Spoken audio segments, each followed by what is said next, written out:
যে সেটা হচ্ছে আইজ হ্যাবিট। সেখান থেকে তোমরা মূলত লাইন তুলে প্রশ্নই দেখবে, কারণ বিগত 3 বছর থেকে লাইন তুলে প্রশ্নই আসছে। তো আমি কয়েকটা প্রশ্ন বলছি যেগুলো এবছর আসার খুবই চান্স রয়েছে। তো সেটা হলো, প্রথম যে লাইনটা আসবে সেটা হলো, the man who had entered the compartment broke into my reverie. এই লাইনটা দিয়ে বলবে, where does the line occur, whose reverie is mention here, explain it. পরবর্তীতে যে লাইনটা আছে ইম্পর্টেন্ট, সেটা হলো, she had beautiful eyes but they were of no use to her. এখানে এই লাইনটা দিয়ে যে প্রশ্নটা দেবে, whose eyes are mention here, why are the eyes useless to her, bring out the irony of the situation. আর একটা line যেটা ইম্পর্টেন্ট সেটা হলো, the thought of laughter only made me feel travel and lonely, where does the line occur, why did the narrator feel so. এছাড়া আরও important line আছে, যেমন, no I answered quite confidently, whose answer the question and to whom, what question was asked and when, what made the speaker confident. এছাড়া আরেকটা line আছে, few girls can resist flattery, whose observation is this, what did he say further based on this observation, what was the reaction of the girl to this action. এছাড়া একটা line আছে, it was her eyes I noticed not her hair, who is the speaker. এবং তার সঙ্গে আরও প্রশ্ন দিতে পারে,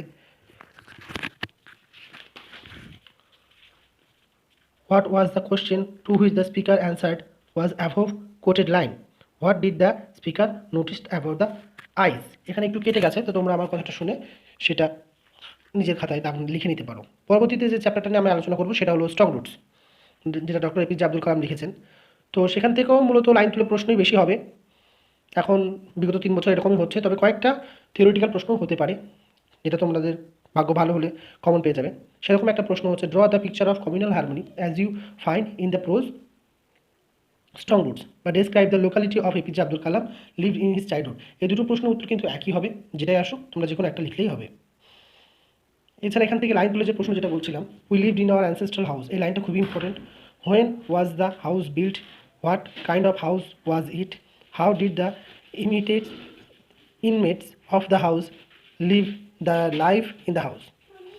এই প্রশ্নটার এই লাইন তুলে তো দিতেই পারে, তার সঙ্গে আরেকটা প্রশ্ন হতে পারে, how was Kalam childhood secure, তার উত্তরও কিন্তু একই হবে। এছাড়া এখান থেকে প্রশ্ন আছে একটা line, adversity always present opportunity for introspection, খুবই ইম্পর্টেন্ট এই লাইনটা। তো এই লাইনটা দিয়ে বলতে পারে, এক্সপ্লেইন ইট, এটা ব্যাখ্যা করো। তো তোমরা এই প্রশ্নটাও দেখে যাবে। এছাড়া আরেকটা প্রশ্ন আছে, what did Kalam father explain to his son about relevance of prayer. এটা একদম উইদাউট লাইন ছাড়াই একদম সরাসরি প্রশ্ন। এরকমই লাইন ছাড়া একটা প্রশ্ন হতে পারে, উত্তরটা একই হবে, অর দিয়ে সেজন্য দেওয়া আছে, is there any mystery about prayer, answer from Zainal Abedin, observation. তাছাড়া আর একটা প্রশ্ন, সেটাও দেখো অর দিয়ে দেওয়া আছে, উত্তরটা কিন্তু একই হবে, what did Kalam father tell him about the relevance of prayer. তোমাদেরকে মনে রাখতে হবে, প্রেয়ার শব্দটা যদি থাকে তাহলে এই একটা উত্তর তোমরা মুখস্থ করে গেলেই কিন্তু কমন পেয়ে যাবে, এবং সেটা লিখলেই তোমরা নাম্বার পাবে। তাছাড়া এখান থেকে আরেকটা প্রশ্ন আসতে পারে, briefly narrate what Kalam remember about his evenings in the local mosque, সন্ধ্যাবেলায় মস্কে গিয়ে সেই যে ঘটনাটা তার সঙ্গে ঘটেছে সেই বিষয়ে একটা প্রশ্ন কিন্তু হতে পারে। তো সেখান থেকে অর দিয়ে দেখো অনেকগুলোই প্রশ্ন এখানে দেওয়া রয়েছে, যেমন, what does Kalam say about his childhood experience in the mosque, why would people of different religious wait outside the mosque for him, why did the people offer thanks to Kalam's father, how did the person react on the thanks. তো এগুলো তোমরা একটু ভালো করে দেখে যাবে। এছাড়া কিছু ইম্পর্টেন্ট প্রশ্ন আরও আছে, যেমন লাইন তুলে প্রশ্ন, this is not a correct approach at all, who said this to whom, what approach is refer to here, why is this not a correct approach. তারপরে, how does Kalam recount his father's daily routine, অর্থাৎ কালাম তার বাবাকে দৈনন্দিন জীবনটা কীভাবে follow করতো সেইটাও খুব ইম্পর্টেন্ট। আরেকটা যেটা প্রশ্ন, one of the most vivid memories of my early childhood is of the two men, এই লাইনটা খুবই ইম্পর্টেন্ট। এটা লাইনটাতে প্রশ্ন আসতে পারে, who is the speaker, where are the two, who are the two men, what was the relation between the two, what did the speaker remember about them. এছাড়া আরেকটা প্রশ্ন, give a pen picture of Kalam parent as you find in strong roots. এরপরে আমি যে চ্যাপ্টারটি নিয়ে আলোচনা করবো সেটা হচ্ছে থ্যাংক ইউ ম্যাম।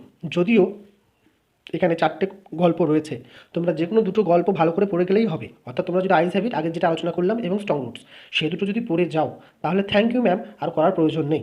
সেজন্য যদি কেউ ওই দুটো করো তাহলে থ্যাংক ইউ ম্যাম করার প্রয়োজন নেই, কিন্তু কেউ যদি ওই দুটোর মধ্যে বাদ দিতে চাও তাহলে থ্যাংক ইউ ম্যাম করতে পারো। সেক্ষেত্রে থ্যাংক ইউ ম্যাম থেকে যে প্রশ্নগুলো হতে পারে, why did Roger not run away through the door open, এই প্রশ্নটাই অর্ধে দেখো অনেকগুলো প্রশ্ন দেওয়া আছে, যেমন how did Roger transform into a good boy, why did Roger not want to be mistrusted now, sketch the character of Roger, he would run run run, explain. তো এই সব প্রশ্নেরই উত্তর কিন্তু একটাই করা যেতে পারে। তোমরা সেজন্য এক্সাম গাইড বইটা ফলো করো, সেখানে সমস্ত উত্তরটা ডিটেলসে দেওয়া রয়েছে। পরবর্তীতে যে প্রশ্ন এখান থেকে আসতে পারে, sketch the character of Mrs Jones, বা একটা লাইন তুলে দিতে পারে, eat some more son, what picture of the character is review here, what instance of motherly care and did Mrs Jone reveal দেবে, থ্যাংক ইউ ম্যাম। তো এগুলো তোমরা দেখতে পারো। এছাড়া এখান থেকে একটা প্রশ্ন আছে যেটা একটু অস্পষ্ট আছে, তোমরা একটু কষ্ট করে দেখে নাও, আমি বলে দিচ্ছি। In the course of a few hours the character Roger is visibly transform by the magic touch of Mrs Jones, do you agree? তো এই প্রশ্নটাও ইম্পর্টেন্ট আছে। Justify the title of the short story of thank you ma'am, এটাও তোমরা দেখে যেতে পারো। I wanted a pair of blue suede shoes, এই লাইনটা খুবই important. What reply did the speaker get and how did he react? তো মূলত এই কটা প্রশ্নই তোমরা দেখতে পারো। তাছাড়া আর একটা আছে, and he never saw her again, who are the person refer to here in the line, how did he came to meet her, what was the feeling about her at the time of parting? তো এই প্রশ্নের উত্তরগুলো তোমরা দেখতেই পাচ্ছ, exam গাইডে দেওয়া রয়েছে, তোমরা একটু ভালো করে দেখবে। তো পরবর্তী যে চ্যাপ্টারটা আমি আলোচনা করবো সেটা হলো 3 কোশ্চেন, খুবই ইম্পর্টেন্ট। আমার মূলত মনে হয় তোমরা 3 কোশ্চেনটা অ্যাটেম্প করো আর স্ট্রং রুটসটা করো। যারা টেক্সট খুঁটিয়ে পড়তে যাদের অসুবিধা হয় বা টেক্সট যারা ডিটেলসে পড়তে পারোনি, তারা 3 কোশ্চেন আর স্ট্রং রুটস পড়ে যাও। ওখান থেকে তবুও থিওরিটিক্যাল প্রশ্ন হয়, কিন্তু আইজাইভের থেকে পুরোপুরি তোমাদের লাইন তুলে প্রশ্ন হবে। তো 3 কোশ্চেন গল্পে প্রচুর ইম্পর্টেন্ট প্রশ্ন আছে এবং প্রচুর ইম্পর্টেন্ট লাইনস আছে, তোমরা একটু মন দিয়ে শোনো, আমি বলছি। How did the enemy of the tsar become friend, এটা বানানটা ভুল আছে, প্রিন্ট হয়ে গেছে, প্রিন্টিং মিস্টেক হয়েছে, ওটা ফ্রেন্ড হবে, friend with the king in the story Leo Tolstoy. 3 question, মানে রাজার সঙ্গে ওই শত্রুর অর্থাৎ বিয়ার্ডেন ম্যান তার কীভাবে বন্ধুত্ব হলো সেই বিষয়টা তোমাকে আলোচনা করতে বলা হয়েছে। তারপরে যে প্রশ্ন আছে, what answer did the hermit give to the tsar? 3 question, রাজা 3টে প্রশ্নের উত্তরে সন্ন্যাসী কী উত্তর দিয়েছিল? তো সেটাও খুবই ইম্পর্টেন্ট। হোয়াই, তারপরে যে প্রশ্ন, why did the tsar agree with the answer of the learning man, whom did the tsar decided to consult again, what was the person famous for, how did the tsar go to visit the person? এটাও খুব important প্রশ্ন। পরবর্তী যে প্রশ্নটা আমি বলবো, you have already been answered, what had already been answered, how did the tsar at first react to the statement, how did the hermit explain his answer? খুবই important এবছরের জন্য এই প্রশ্নটা কিন্তু। ফরগিভ মি, এটাও খুবই ইম্পর্টেন্ট। এই দুটো আগের প্রশ্নটা আর এই প্রশ্নটা, দুটো প্রশ্নের মধ্যে একটা প্রশ্ন আসার খুবই চান্স, এই লাইন তুলেই আসবে। Forgive me, said the bearded man in a weak voice, who was the bearded man, whom did he say this to and when, why did he beg for forgiveness?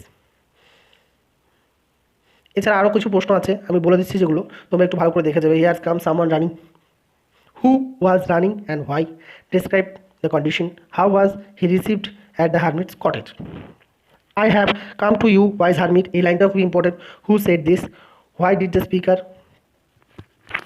বাকিটা দেখো কেটে গেছে, going to the hermit, why did the speaker put on disguise and went alone there, who was the hermit, what was the hermit doing then? তারপর যে প্রশ্ন আছে, what are the 3 question of the czar wanted answer, how did the scholar answer the czar question of the czar? তো তোমরা এগুলো দেখবে।